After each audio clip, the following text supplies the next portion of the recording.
And this is how much DC was all in. This is one of the reasons I was so drawn to this project, because Daniel Sampour has sort of been the DC event artist for the past 4 or 5 years. He's sort of the modern day George Perez for DC.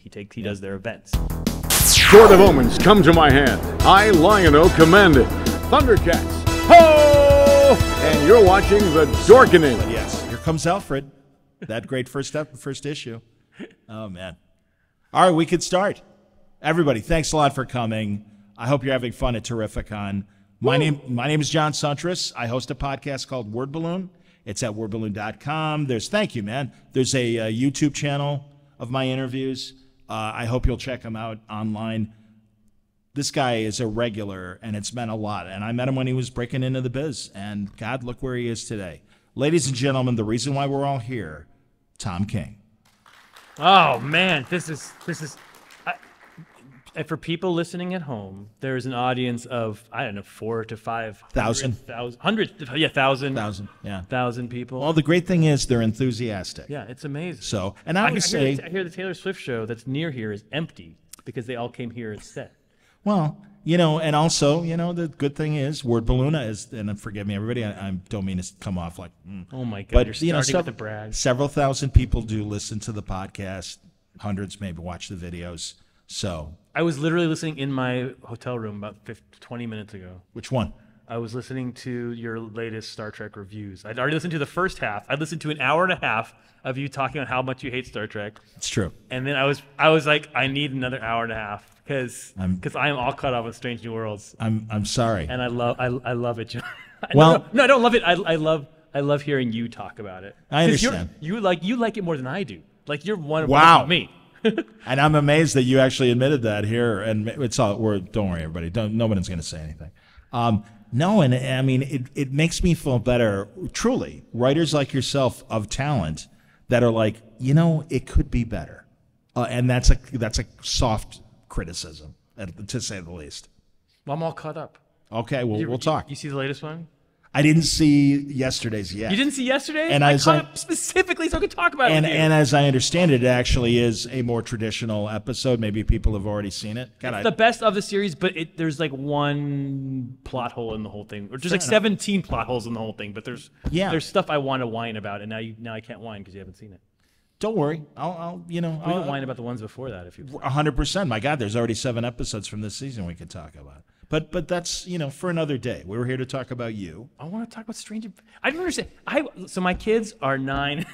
Go. And they watch these Disney shows. Like Hey Jessie is my personal favorite of them. And they watch an infinite amount of there's Zach and Cody. There's all sorts and they're programmed to make children laugh by kind of winking at the camera. There was just a joke, and everybody looks at the camera and is like, it's a good introduction to comedy, and they're well done on that level, and they appeal to my. That is the level of comedy in these strange adventure shows. It's not sitcom, it's not bad Star Trek, it's Disney. It's a Disney show. I say that it's like they have a flashcard knowledge of Star Trek. It's very surface. Well, we know Beam Me Up Scotty, and we know that Spock is a Vulcan. Okay, great, whatever. And it's like, well, yeah, but there's so much more. And for decades, even in the 60s, with all its reasonable warts and all, by today's standards, they gave us a morality play, and they actually made us think. And it's like, God, think of that Vietnam parable from the original series. And they really presented both sides of, well, it'd be better to be pacifist. And it's like, no, if you're dealing with an aggressive offensive force, you got to meet him with equal thing. And that was the quandary of Vietnam. And it's like they make you think, and it's like they're not even judging. And now it's, well, you got to agree with us or you're wrong. And it's like, all right. This week's episode, it was better. It was the best. That's what I'm hearing. Even the trailer made me feel better because they bust Ortegas cracking bad on the Klingons, and all of a sudden the Klingons on the bridge, and all of a sudden there's military protocol, and that classic, all right, I'm at attention, I'm staring off into space, and that's something that doesn't exist in Strange Worlds. That made me, oh, sorry. You've seen that moment. That moment was fine, but it was again like a Disney comedy. It was like, I'm saying something out of turn. Oh, someone's behind me. It was like like 12th season of Friends comedy. It's just not. It's not fresh or interesting. And the fact that they finally, this show has no military protocol at all, and so the fact that they finally like throw one in makes me upset because I was like, yes, there's Star Trek. They're in the Navy. I know it's an exploratory Navy, but it is the Navy. That's the metaphor. Rebecca Romaine is here, and I don't know if, and I don't, really, I respect them going up. But they don't give her a chance to do anything. She has the enhanced abilities. They don't play with that at all. Oh no, and well, the other it's thing, like giving Geordi the thing and saying he never sees cool stuff. Welcome to the Star Trek panel, everybody. Anyway, sorry. Fast. I wanted to say, I wanted to ask Rebecca Romaine on the panel that we were going to do. Do you consider Starfleet a military organization? And I can appreciate if someone says no. Then what do you think it is? I think, especially given that it was created in the '60s, that it's kind of a combination of the Coast Guard and the Peace Corps. I don't mean to keep popping my peas. But yeah, that it's... Keep popping your peas. You're such a radio guy. Like that. Yeah, I just...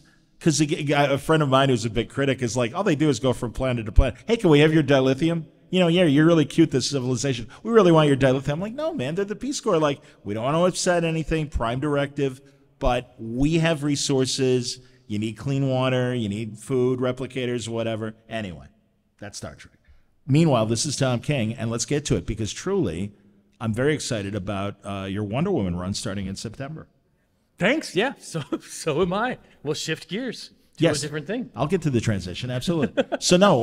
You've already introduced Wonder Woman's daughter. Yes. In was it 800? Yes. Wonder Woman has a Earth 2 daughter named Fury. From those old Roy Thomas comics. Infinity Incorporated. But that was a different Wonder Woman. That was a Wonder Woman on a different Earth. Right. And with a different history. This is the Wonder Woman of DC Universe. This is her first daughter. And we don't know who we don't know who the father is. We do not know who the father is. It will be a down the line reveal. We don't even know if it's necessarily Wonder Woman's birth relationship. It could be an adopted daughter. Or I was going to say, is it like the creation of Wonder Woman, where she was created from clay and divine intervention? Yes, those are all the questions. Was she made from clay? Was she made from traditional, for lack of a better word? Yes, all those. That's what Wonder Woman the series is about. So the Trinity story that happened in 800 with Damian and John was a flash forward about 20 years. Okay. So she's about 19 in that story. But in the current thing where we start with Wonder Woman #1, she has not been conceived. I don't know the right word yet. Conceived. All right, created. I'm here to help you. She doesn't exist. No, that's cool. Well, without spoiling, can you tell us where Diana is in your story? Yeah, she's on page 18. So is that true? Yes. No, but actually it's somewhat controversial. So I wrote this comic and she doesn't appear. It's a 30-page comic, so it's not just 20 pages. But Wonder Woman does not appear till page 18. Oh, I understand. And I could not believe that. I was like, this is a Wonder Woman. And I sent an apology when I sent the first script in. I was like, I am so sorry. I know this is a Wonder Woman comic and she's not in it for most of the book, but it's about sort of raising the tension before she suddenly appears. Yes, but it is a new status quo, but she's settled into your basic facts about Wonder Woman. She's a superhero. She's in America. Themyscira is behind her. Nubia is currently queen. In continuity, her mother has died and sort of evolved into a god. Oh, she's up on Mount Olympus. She's up on Mount Olympus. Okay. So Nubia is now queen of the Amazon. Wow. Love Nubia. Massive fan ever since the 70s.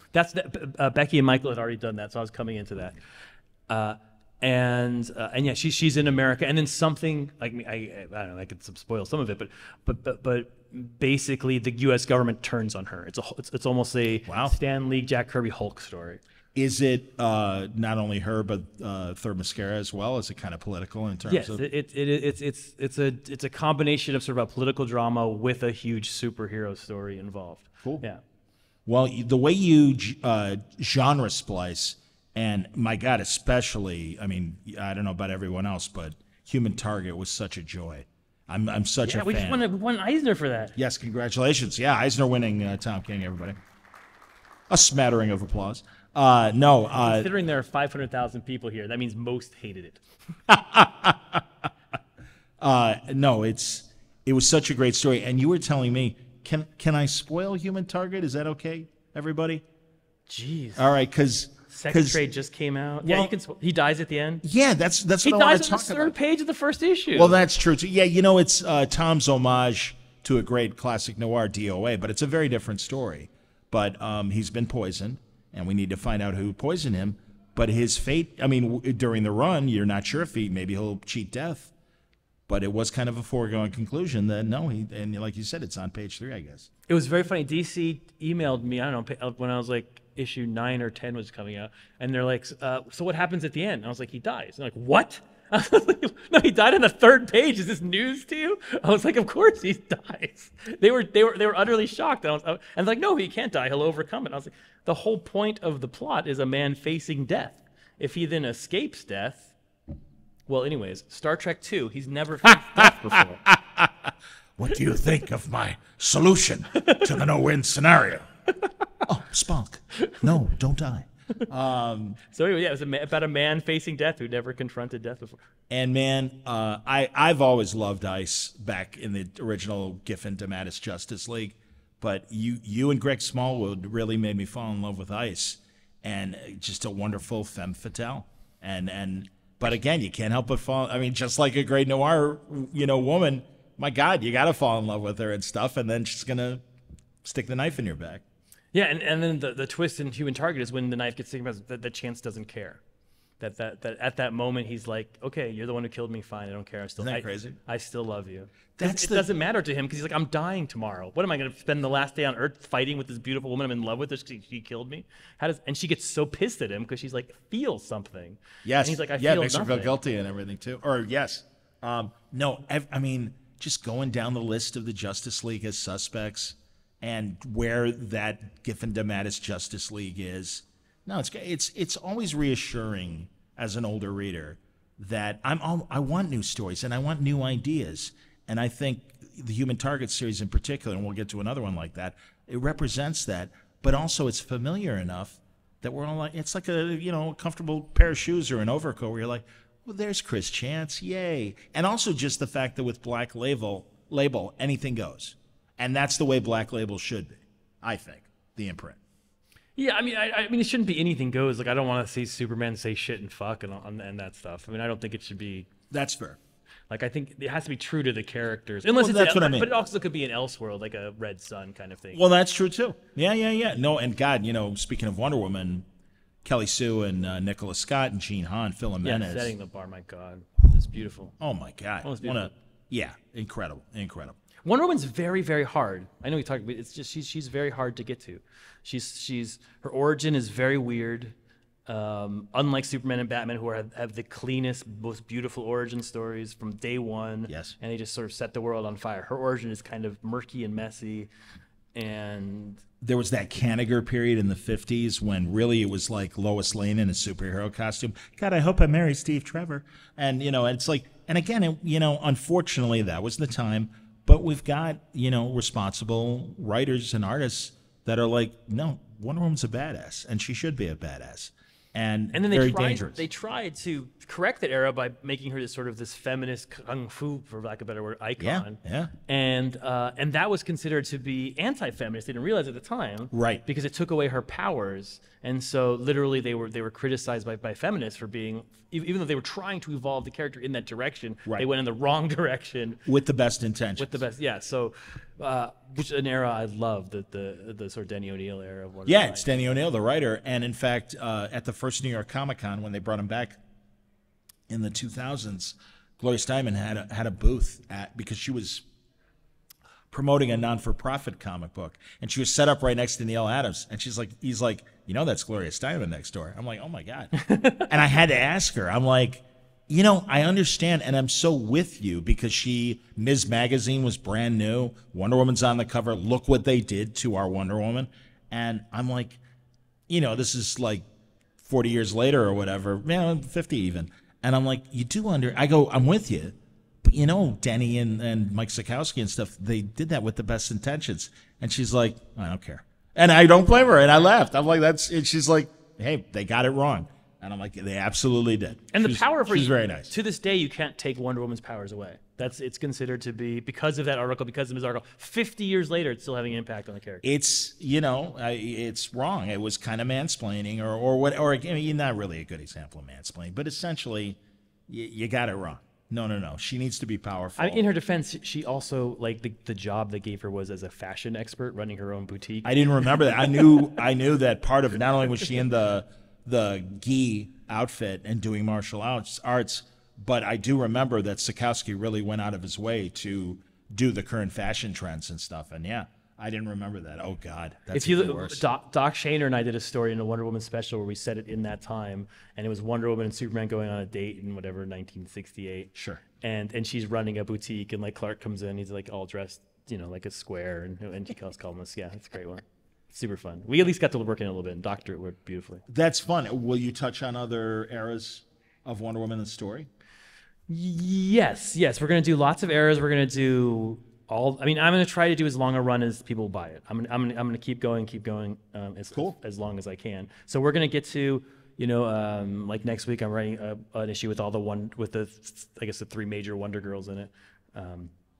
And we're going to do a lot of villains. We're going to do Dr. Psycho and, even Angleman I think is going to show up, and Giganta, nice, Cersei. We're going to get to a lot of Wonder Woman lore, the whole thing, but it's all sort of framed in these two concepts of her as a rebelling against the U.S. government, rebelling against we're introducing in Wonder Woman #1 a brand new villain for her called the Sovereign, and we're trying to make a Lex Luthor Joker level villain for Wonder Woman. Wow. And she's had those before. She's had Cersei. Right. She's had Cheetah from a physical standpoint. Yeah, Cheetah but Cheetah's like, she's like more of a Wolverine character.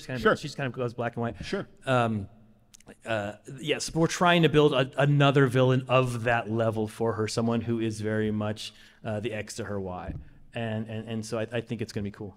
That's great. Everybody, I want people to obviously have the chance to ask questions. So I'll say it now. Please line up to the microphone. I mean, again, Tom and I can fill an hour without even trying.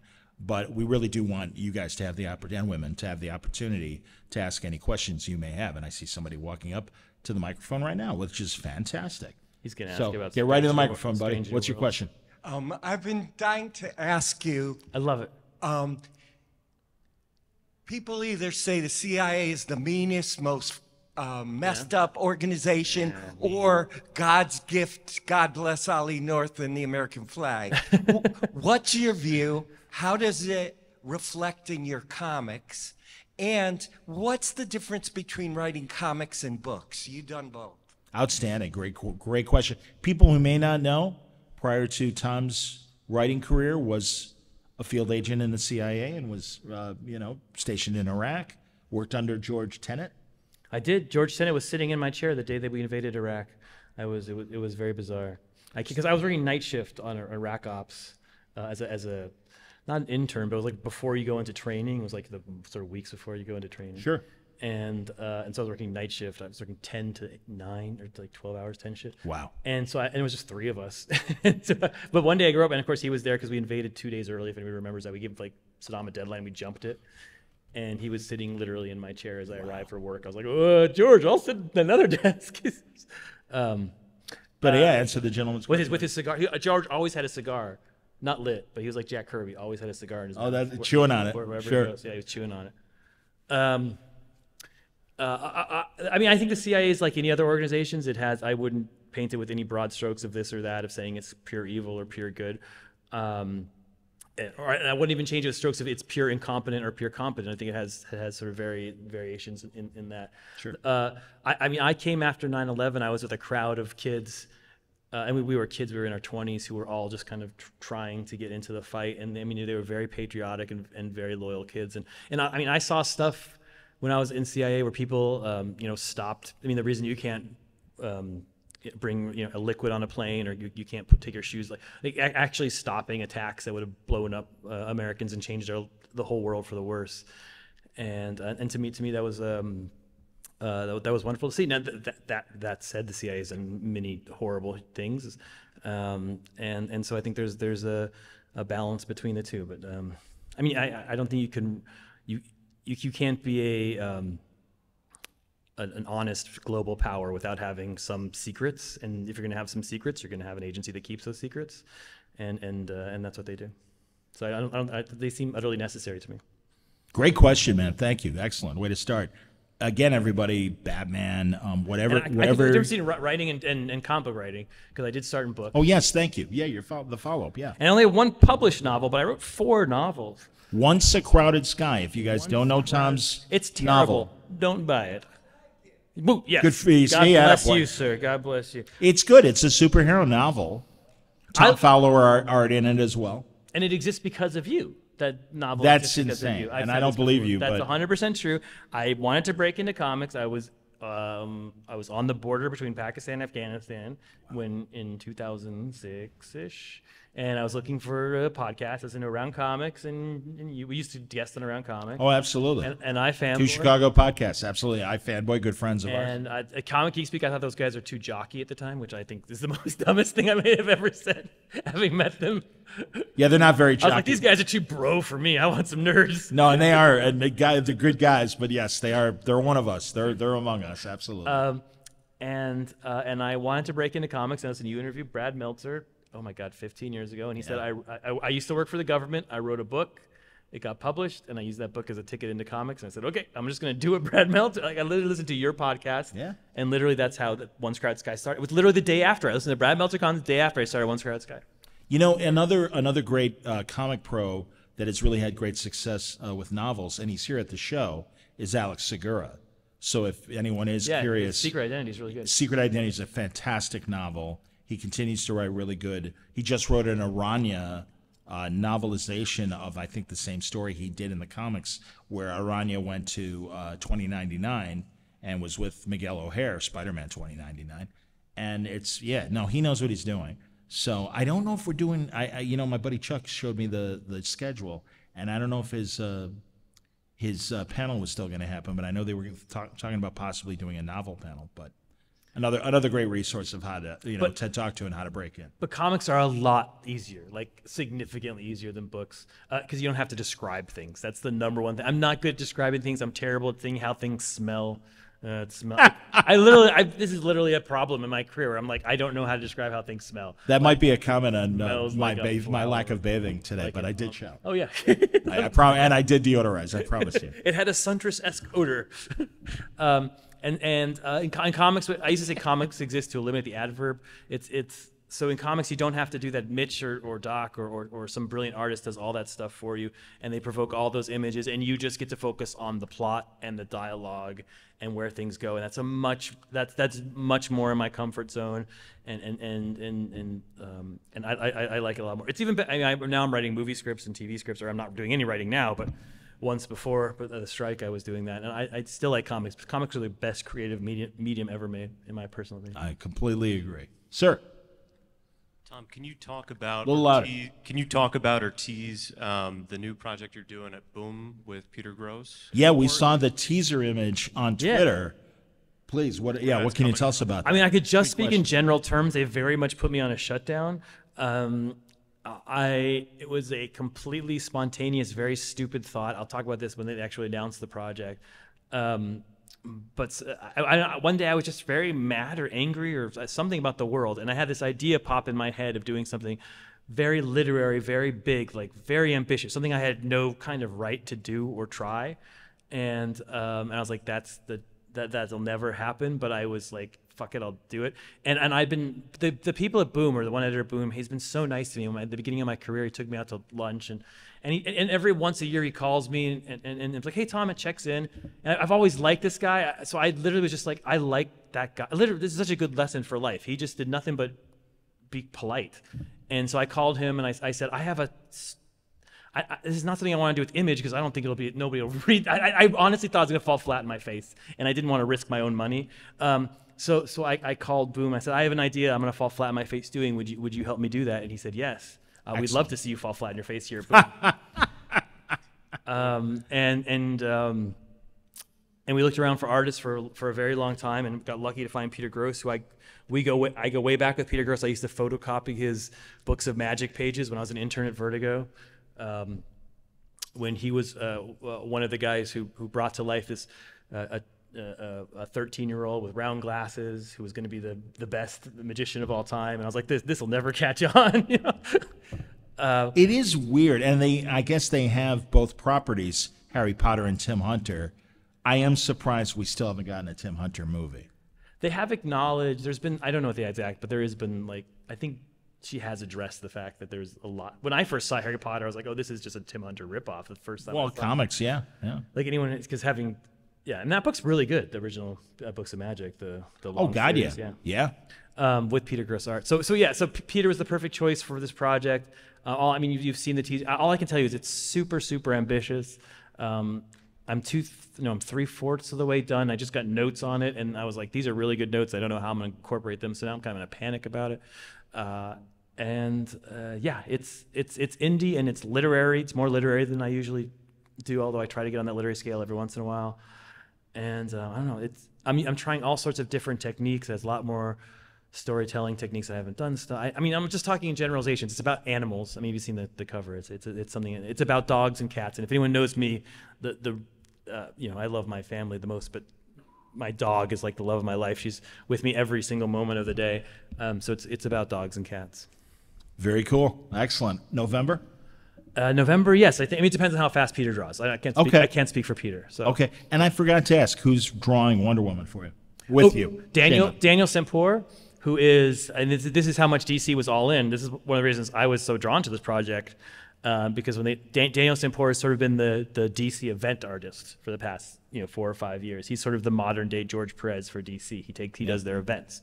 So when they're like, we want to put our event artist, the person who draws 4,000 Green Lanterns fighting 4,000 New Gods, on this book, I was like, oh wow, that's amazing. And that's how he draws it. He draws every issue of Wonder Woman is like an event. Every issue is big and huge with action.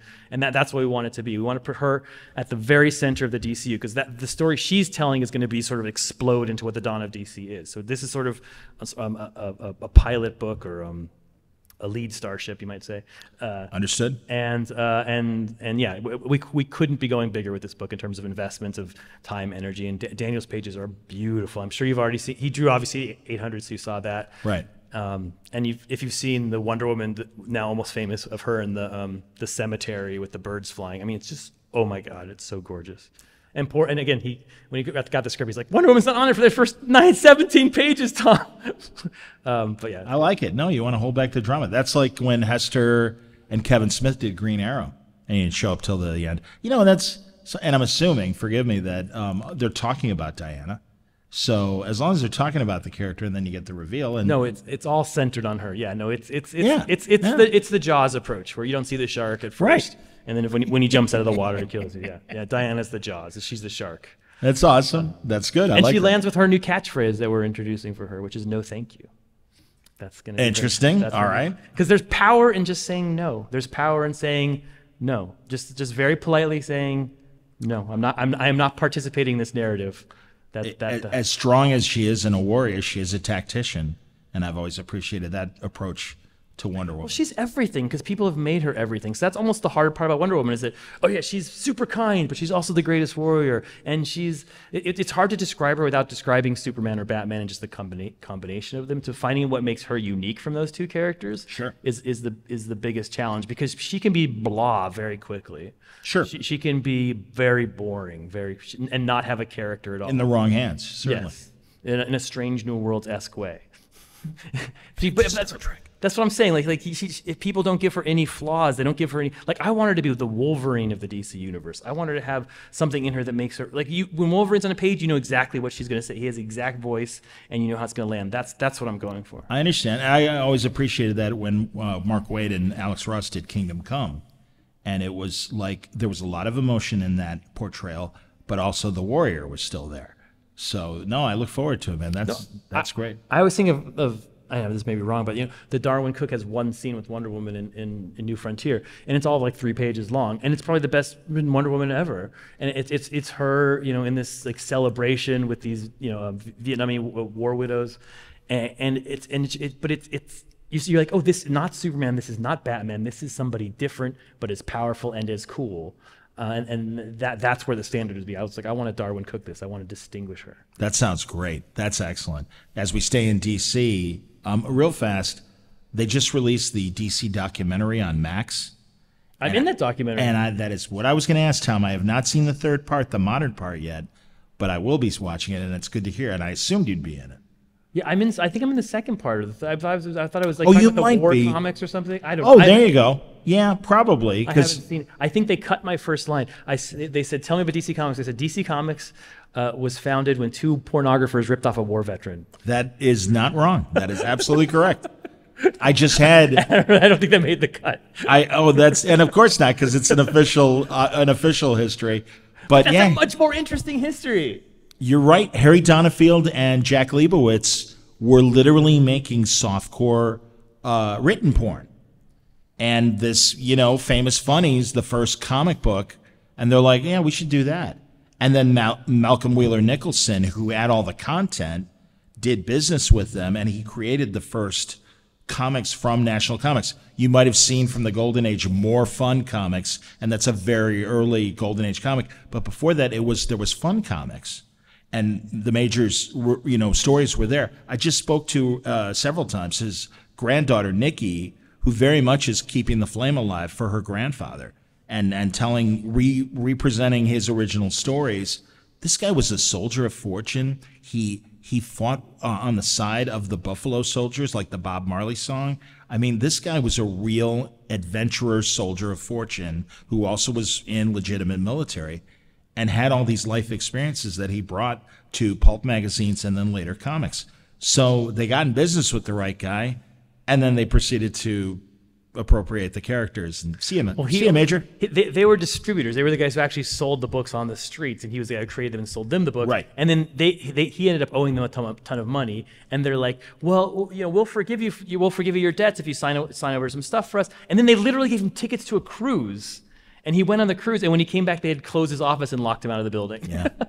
And meanwhile, in that interim period, that was the start of Superman. Yeah. The planning of Superman. Yeah. It's amazing. No, it's a great story. Well, even though it's a sanitized version of the history of DC, I do recommend if you haven't seen it. It's outstanding. It's like 3 almost hour long parts, and it's a really great. And they also have great archival interview footage of Bob Kane, the co-creator of Batman, and they give Bill Finger his justice, being the co-creator of Batman. But they have Joe Kubert and so many other great creators that sadly have passed. Really nice tribute to Neil Adams and George Perez, who we've lost recently. No, it's amazing. It's so good. And I haven't gotten to the third part because there's so much TV to watch. So, if you before we get into Danger Street, how was San Diego? Good. It was good because I had a better time. Last time I didn't have a good time, so I was much better time this time. Yeah. And obviously, without the actors and film people, TV and film. Thankfully, hey, guess what, kids? We still have comics, and it sounded like the audience responded to that. It was super crowded. It was as crowded as I've ever seen it. It was as crowded as a normal year, and people were buying. People were spending money, which is great for comics. Yeah. And it was a lot of comic cons these days that I go to are. There's always like a new trend that's in comics. Like sometimes it's Rick and Morty. Sure. And a Comic Con will be all Rick and Morty all of a sudden. The next day it'll be all Walking Dead all of a sudden. The next day it'll be all Harry Potter all of a sudden. And lately it's been all Pokemon. Pokemon is, and my son is a Pokemon addict. But you're going to cons these days, and they're about somewhere between 70 and 80% a Pokemon is the booth, and then like 20% comics. San Diego, which everyone says is not a Comic Con, was I would say like 80% comics and only 20% Pokemon. So for me, that was just an amazing. To me, it was a genuine Comic Con, which I hadn't been to in actually a while. We're at a really good comic convention. I know that's why a lot of you are here.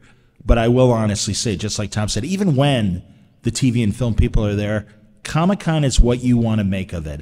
I remember the first couple times I went, and this is 2006, 2007, there are anime and manga fans, and they're having just as great a time as I am, and we're not all going to the same panels. I'm checking an auction that I'm in. You might hear me. Oh, feel free. You might hear me lose. All right, excellent. As Tom, by the way, is a massive collector and has so many great Golden Age comics key issues, a lot of original art going back decades. Oh, shit. And I absolutely, as Tom is checking his auction. No, honestly, again, I want to give people a chance to ask questions while we have You're going to hear me lose an auction live. 15 or so minutes or left. win, either way. Live on the While air. you're checking, Gentleman West. And yeah, tilt the microphone. I won! What'd you get? I got my daughter. I'm sure I've said this on air. You know, John. Do you know I'm an old movie fan? Have we Of course I did. Yeah, we've never talked about that. So my daughter and I watch an old movie every Sunday morning. It's our tradition. We've been doing it since she was 3 years old. Excellent. And she's now 13, so 10 years. Wow. Hey, schooling them well. Go on. So what'd you say? And when I'm pulling this up for John to see what I got. Oh yeah. I know what this is. So how I drew her in, she was a princess obsessed girl. Disney princess. Yeah. My wife I married is like a jock. She's very cool. But like she was like a soccer player, and so she was very surprised we got this very Disney princess kind of little girl. My daughter's now not a Disney princess kind of girl. Now she's the jock my wife became. Okay. But when she was little, she was very much into, she was like dressing as Snow White, and it was very adorable, and I loved it. Yeah. And so to suck her into old movies, I told her we were going to watch Roman Holiday, which was about a princess. What a great movie. Yeah. Gregory Peck, Audrey Hepburn. Just a perfect movie, Really? and a perfect movie to introduce a princess-obsessed little girl to. Absolutely. And so we watched it together, and it's a romance story and it's literally about a princess who it's like a fairy tale where she like pretends not to be a princess, and it's very accessible to someone who's watched a lot of Disney. Their chemistry, Peck and Audrey Hepburn, is really, really great. It's a great, great movie. Go on. Anyway, so this is so off topic. I'm No, sorry I love to bore this. you with this Are you bullshit. kidding? I guarantee you someone this weekend, if they're in the panel, is going to go, oh, I love Roman Holiday. Or they're going to hear this or see this. Oh, yeah, I love Roman Holiday. Go ahead. So anyway, so Heritage Auction, it's hard to buy stuff from old movies besides posters, and there's so many posters. It's hard to buy unique objects like props and stuff. But Edith Head designed the dresses for that and designed the princess dress, and they were just selling her sketch on Heritage for the princess dress from Roman Holiday, and so I just bought it according to this, which I just found out. That's amazing. Edith Head It's is going to like, go up in my daughter's room to remind her of sort of all of our years of watching old movies together. not to diminish Edith And Head. it's make me verklempt. I totally get it. No, she's like a Jack Kirby level creator of Hollywood gowns and suits. And yeah, and in fact, The Incredibles, the woman that creates the costumes and fixes Mr. Incredible's costume and stuff, that little character with the glasses, that design is based on Edith Head. And she was in an episode of Columbo, so double. Yes, she was in Columbo. See, I'm wearing a Columbo shirt now. another one of our passions. Tom and I, we are massive Columbo fans. So anyways, I'm so excited. So now you're getting happy, Tom, because I won an auction. Excellent. We've been letting this guy wait. We appreciate it, sir. Please. All right, first off, congrats on the win. Fuck yeah.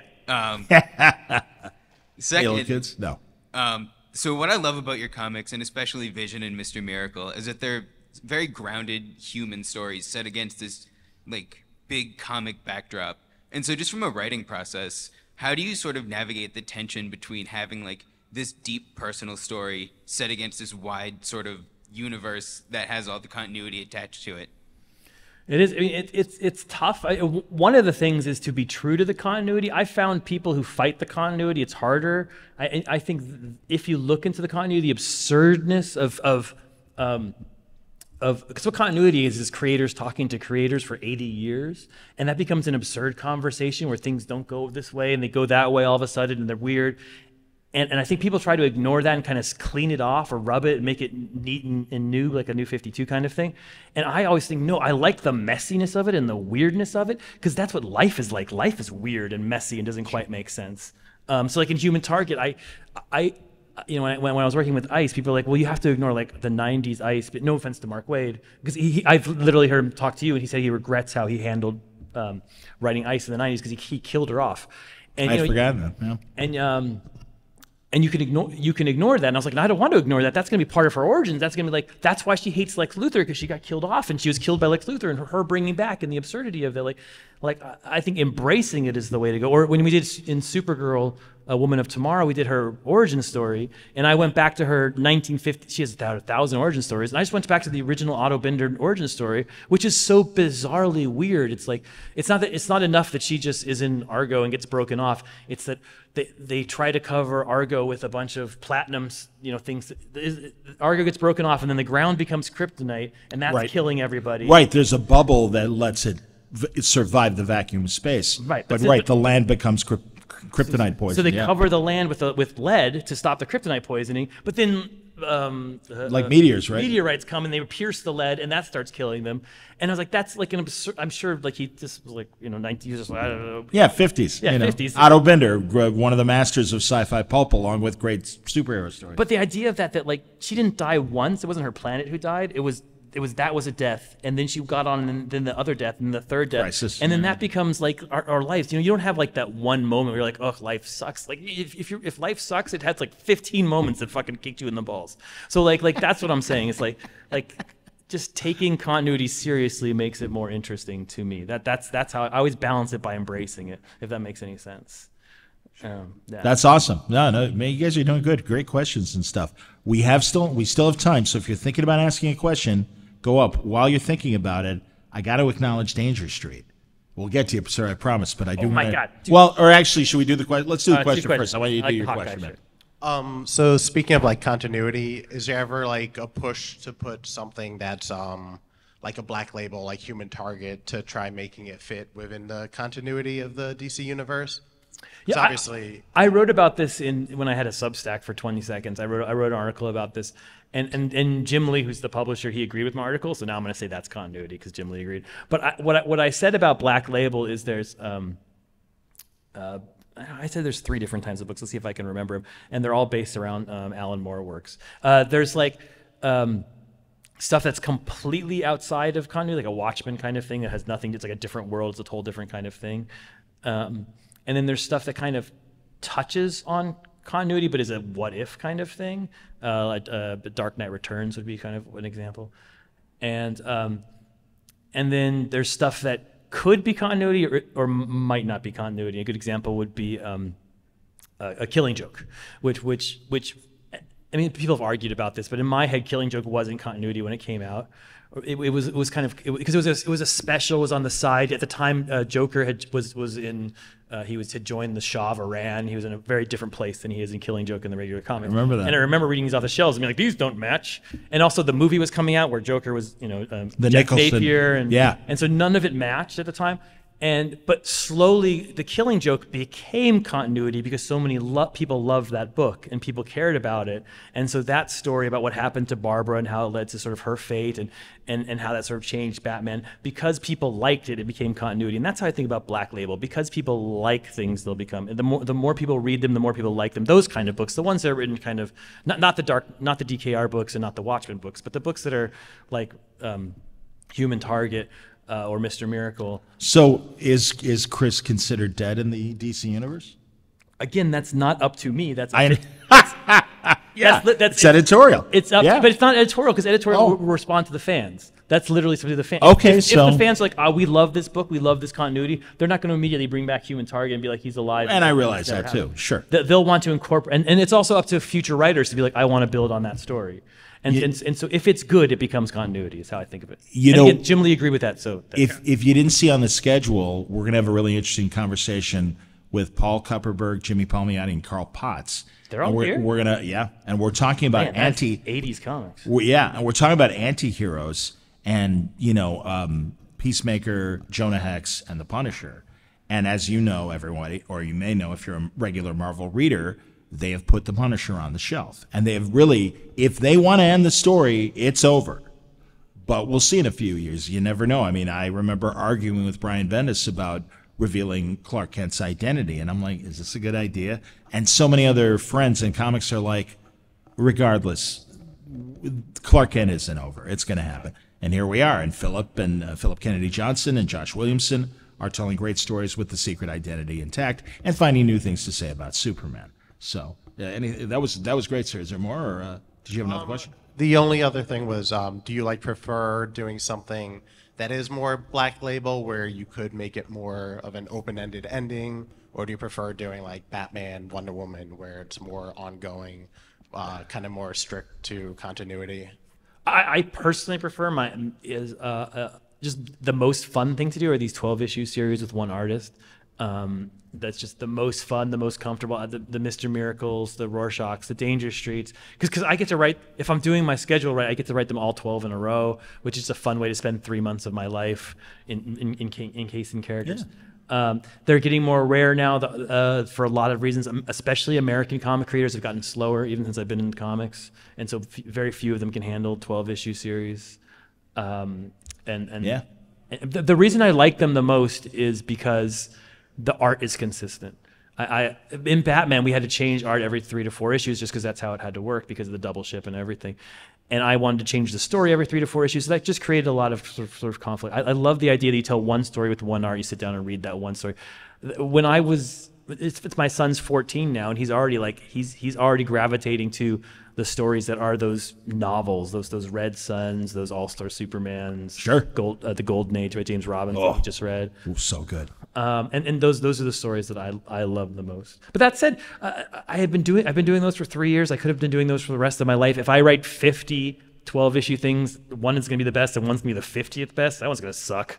So, and Heroes in Crisis already sort of has that slot. So, no, I love that series, but I make fun of it. Oops, sorry. So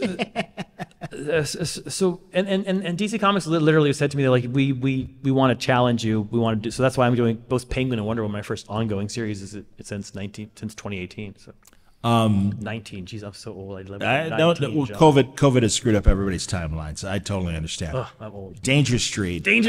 I just read issue 9. It's something special. I rarely say this about a comic I write, but Danger Street 9 is a special comic. Again, everybody, I might be one of the older people in the room. I remember when those first issue specials were coming out brand new. You're so old. And there were so many disparate ideas. And to take all these different Lady Cop and the Green Team and even solo books like, and in fact, he's here this weekend, Walter Simonson and Marty Pasco did an amazing Dr. Fate story, Manhunter. I know, Walt tweeted out, he's like, I'm drawing a Dr. Fate cover, and I don't know why. I was like, Walt, I specifically asked you to do that. He forgot me so quickly. Oh, that's awesome. Jesus. No, it's, my friend Marty, who's no longer with us, I always give it up to Marty. I'm like, it's one of the best things you ever read. I know it was 50 years ago, but my God, I still think about that issue, that Doctor, with the Joe Kubert cover, in fact. Walt did the Great Splash Page with the Onks and everything. But we're trying to do tributes to the originals in each cover. So the first cover was a Kirby cover. Oh, so Walt did a new cover for Danger Street. And which matched the issue. Dr. Fate is issue 9, I think. Okay. And so the number 9 of Danger Street has a Walt cover to match the outstanding. And that's why Ramona Fradon did the cover to 3, because she had done the cover to Metamorpho. To Metamorpho, to the original. And we're trying to do that where we can to sort of. And then like Steve Rude did the Jack Kirby cover. We're trying to parallel them. I think I haven't had it confirmed, but I think Andy Kubert is doing the Codename Assassin because that was his dad. Joe Kubert did the cover. Yes. So great design for that character. Yeah. Oh well, number 9 is all about him. So if this is obviously don't tell anyone, but it's obviously based on Fargo. Like that's kind of the. Oh, that's you see, this is why Tom is such an interesting writer. I never would have put that together. That's fantastic. But I mean, just the idea that you have because there's 23 characters, I think, and I know what you're saying. They're all colliding with each other. Yes. But they're not on the same team. They're all just kind of these separate stories, and sometimes you'll get 2 together for one issue, and then they'll break up. But Fargo always has that one bottle episode. That one episode that's like we're putting all the rules to the side, and we're doing something that might be even a little magical. We're just going to break the rules of everything, and that's what issue 9 is. That's our bottle episode. Exciting. And it's codename. It's our 2 bodyguards. I love bodyguard characters. It's our 2 bodyguard characters, Manhunter versus Codename Assassin, and it's their confrontation. Wow. And I think it's one of the best things I've ever written in my entire life. I just read it in the hallways because I get in the final draft of it. Well, again, the appeal of these characters for me is what made me say hello and want to read it. But it is such an interesting, intricate story. So if you aren't reading Danger Street, I can't recommend it enough. And it's so great to see Travis McGee, Travis McGee, another mutual appreciation of mine and Tom's, one of our favorite detective characters. But yeah, Travis Morgan, the Warlord, and just the idea of him and Blue Star Man and Metamorpho like riding around and stuff. Again, what a ridiculous concept, Lady Cop. Forgive me, we have a Lady Cop in attendance, as I learned, and I don't mean that in a disrespectful. I don't know how you felt about Lady Cop back if you even were aware of Lady Cop prior to Danger Street. She's a cop and she's a lady, John. That's awesome. She's a lady and a cop. Very unique in 1970s comics. Well, I don't even who did Lady Cop. Bob Kanigher and John Rosenberger. Why would that surprise me? Or it wouldn't surprise me that Bob Kanigher, as I said, the man who made Wonder Woman, Lois Lane in a superhero costume. And her origin is based on the famous case of the woman, the woman who was in the dorm room under the bed while her friends were killed. They did a whole episode of Mad Men about it. I don't know that story. There's I think it was 1966, 67. There was a famous case where a serial killer was in a dorm room and killed a bunch of sorority sisters, and one of them hid under the bed while it happened, and then she was the only survivor. And they gave that one-to-one origin to Lady Cop. Again, following continuity, crazy, stupid continuity, creating something that's pretty awesome origin. No offense to the people who died, but that's a pretty awesome origin story. I respect that absolutely. Maybe to wrap up, again, another wonderful series. Now you had two artists on this, Doc Shaner and Mitch, doing Adam Strange, and I love those 60s stories, as goofy as they are. But isn't it great to have the idea of, well, that was kind of the PR of Adam Strange. Here's what's really going on. Is that a way to boil it down, basically? Yes, and I think the way I would sell that book, if I was trying to sell it now, not that I would ever sell a book of mine, is they just announced Mr. Terrific's going to be in the new Superman movie, and that's a very Mr. Terrific-centered book. If you're looking to find out who Mr. Terrific is, why he's cool, why he matters, that book has 3 leads. It's Adam Strange, Alana Strange, and Mr. Terrific, and he occupies literally half the book. So if you're looking for a good Mr. Terrific book, because he's going to be a big player in the new DC unit, in the Superman movie, obviously, that's a place to go. You know, I don't want, and I realize, and I will say this because I don't know how much Tom wants to get into this with the strike. Again, the SAG people can't talk about some of this stuff. I'm on strike. When you are on strike, but it seems I have had the ability to talk to Chris Cantwell, who's a WGA member, Mark Guggenheim, and still talk about stuff when the strike was, starting, after it started. I'm thrilled that when James Gunn made his big announcement, that among the things he wants to do is a Supergirl thing based on what you and Bickwis Elvey put together. I don't know how much you can say about it, but I'll give you the opportunity to say whatever. I can say absolutely nothing about it, except I'm super proud and super happy. Excellent. All right, fair enough. That's cool. That's all. And I hope this strike ends. God, we need this strike to end.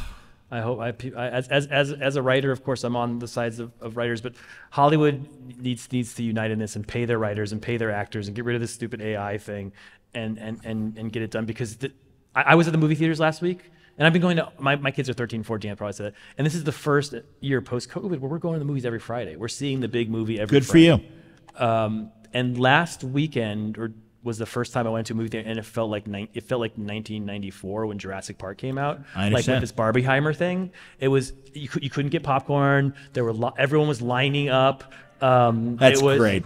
I hadn't seen anything like it. And I was like, oh my God, the people, it's back. Like there is a way to make. Like there was a fear because like Mission Impossible came out, didn't make that much money, and Indiana Jones struggling. Like good content, good movies, and Hollywood can thrive again. Indeed. So we need to pay the freaking actor because there's so much money for these executives to make. Go and make that money.